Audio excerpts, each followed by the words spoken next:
ever thought to yourself, I have no idea what I'm doing with my life? If you have, you are in the right place. This is one episode of 8 parts in Season 3 of Ride the Tide Collective, the podcast, that will help you figure out what you are doing in your life and career. Regardless of your career status at this point, this short season will give you direction and thoughts to ponder that will help you find clarity moving forward. I am excited to help you take control of your career.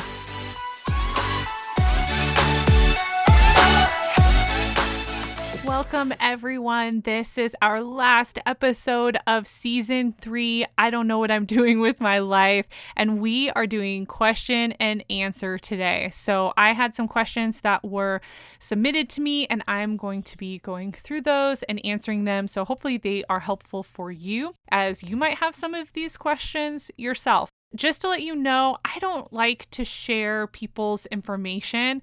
And part of the reason for that is because our career is so personal. And a lot of times you can actually do a little sleuthing and figure out who people are. So I tend not to share that information. And I wanted to let you know. You'll also notice that when I do any kind of testimonials for my clients, a lot of times I will make them very bare bones. And it is for that reason, because if people want to give me their full information, they can, but a lot of times professionals don't like people to know that they're meeting with a career coach because it's so personal and they don't want their company to know either. And I like to keep that information as private as possible. I want to answer all of your questions. And so today we have a few questions that I think are going to be really helpful for you regardless of where you're at. The first question that I want to answer goes like this.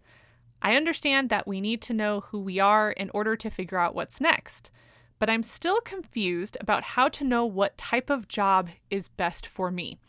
This is actually a common question that I hear, so I'm glad that somebody submitted it. If you listen to the full season, you understand that I'm giving you a lot of a base of content for you to figure out who you are, because if you don't know who you are, you can't figure out what you want to do with your life.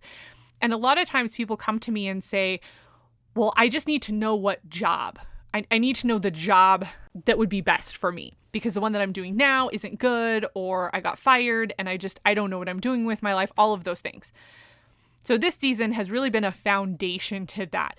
Then the next part is really that job search part. So my hope is that you've gone through this season, you picked up the ebook, you've gone through all the activities, because the activities in that ebook are really what's going to help you with this next part, right? You have a lot of information, and now you're going to take that information and apply that to the job search. So the most natural thing that you can do is say, okay, well, this is the work that I've done in the past, so this is the work that I'm going to apply for. That's what a lot of people do.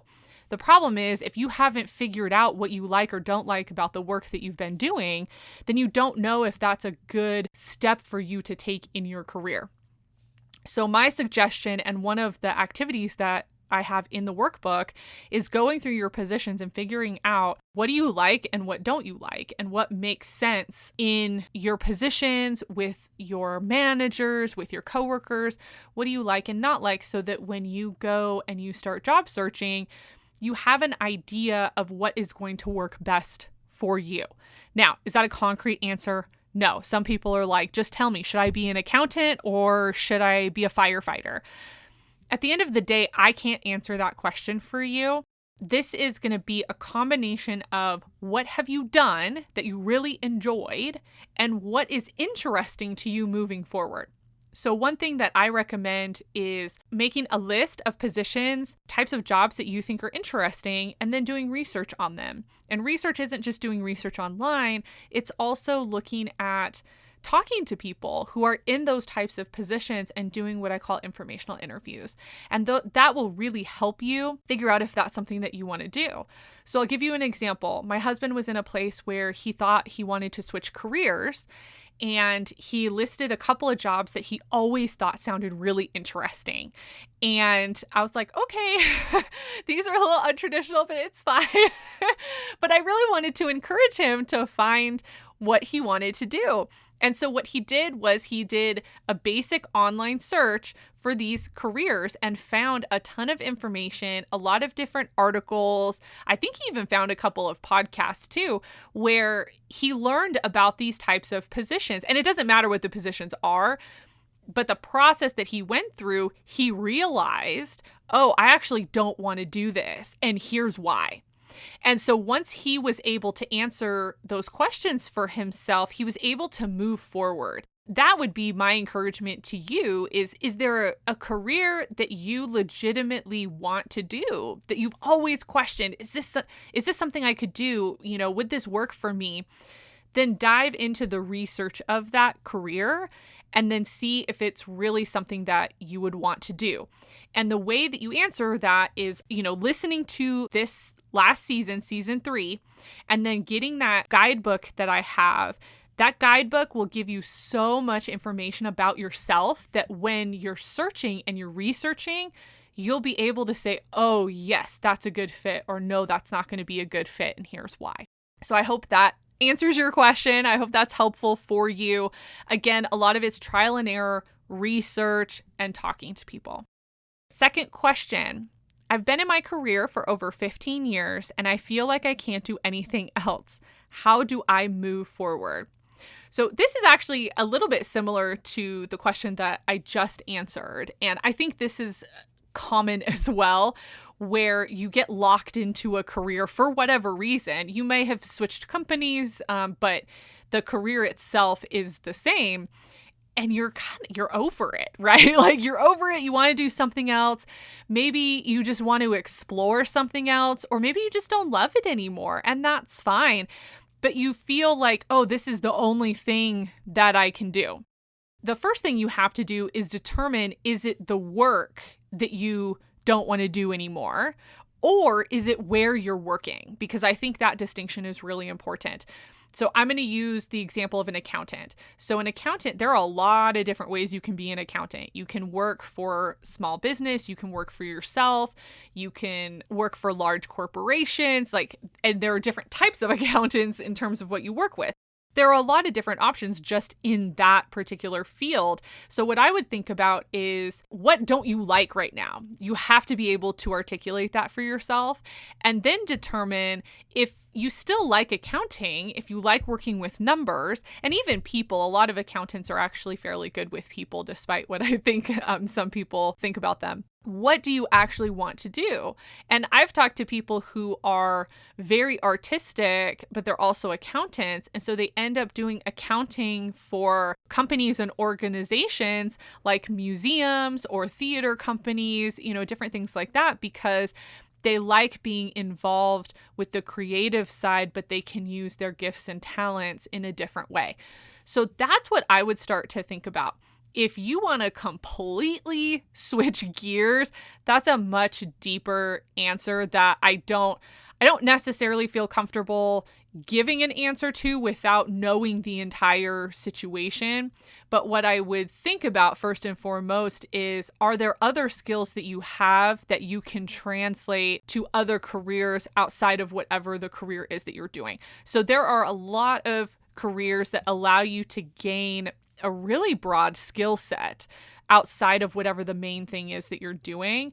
And then you want to take that and retool what you're doing to fit a new career. So a lot of times we have a lot more skills than we think that we do. And we just have to sit down and take the time to figure it out. And that's where someone like me is helpful, to go through your experience and help you figure out, oh yeah, I am good at XYZ. I am good at this. I am good at that. And here are some of the careers that I can utilize that skill set with. I think sometimes we get such tunnel vision with the career that we're in that we can't think outside of it. There are 2 resources, one in particular that I think are helpful in this particular instance. One is ONET Online and then BLS.gov. And both of these websites have a lot of information in terms of different types of careers out there. And ONET Online, I recommend because you can actually put in different skill sets. different values. You can put in a lot of different attributes and it'll spit out different careers that you should consider. And so I always like this when I have people who are searching for something new because it opens their eyes to different possibilities that are out there. The next question is, how do you know the difference between whether you are complacent in your career or in a season of stability and comfort? Oh, I love this question. If you've been following me for a while, I talk a lot about complacency, and I did talk about it in this season. I believe there is a distinction. So I was actually just on another podcast where we talked about this idea of, sometimes you are in a career, in a position in your career where you don't want to do more, where you're really coasting by. So the example that I gave was you just had a child, and that could be male or female. It doesn't matter. You're a new parent. You're going into a season of unknown with this new child, regardless of whether you birthed the child or whether you adopted, whatever that looks like. You're going into a season with a new child, and that in and of itself is very stressful. There's a lot of, new things happening. You're developing new schedules and new norms.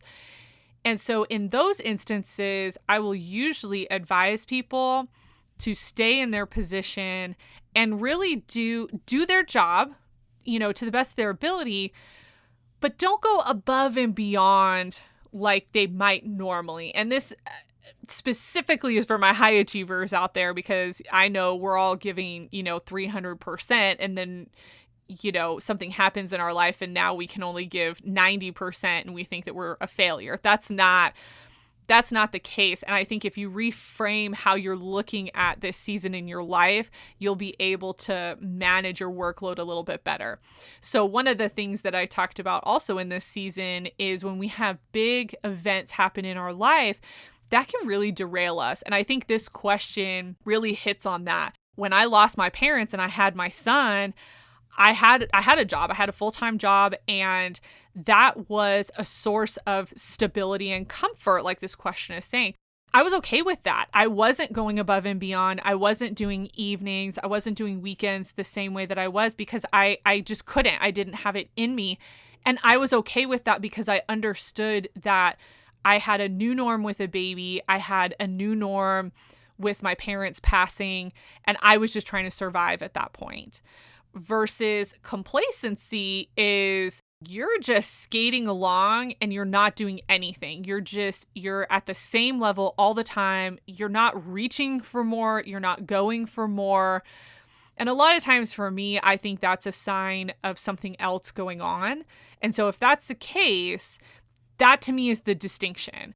If you have gone through something massive, big life change, something's going on, your mindset should be stability and comfort. If you're just living life and you just don't care about the work that you're doing, you don't care about your career, you're just going along, you give enough that you don't get fired, that's complacency. That's the distinction that I would make. And I think being okay with stability and comfort is something that needs to be talked about a little bit more, because when we do go through major life change or major life trauma, we have to be nice to ourselves and remember that it's okay if we're not giving 300% because we have these other things in our life that are coming in and impacting what we are able to do. Great question. Final question. You mentioned needing time, clarity, and connections to find a career. Can you expand on what you mean? So this was actually a social media post that I had, and that's where this question came from. What's interesting about this is I felt like it was a really clear post around what you needed to find a career. You need time, clarity, and connections. First, what I want to have a distinction between is career and a job. So those are two different things. A career is something that you're in it. You're committed. You want to do it. Your life, not your life, but your career is headed in this direction. A job is something you do for money.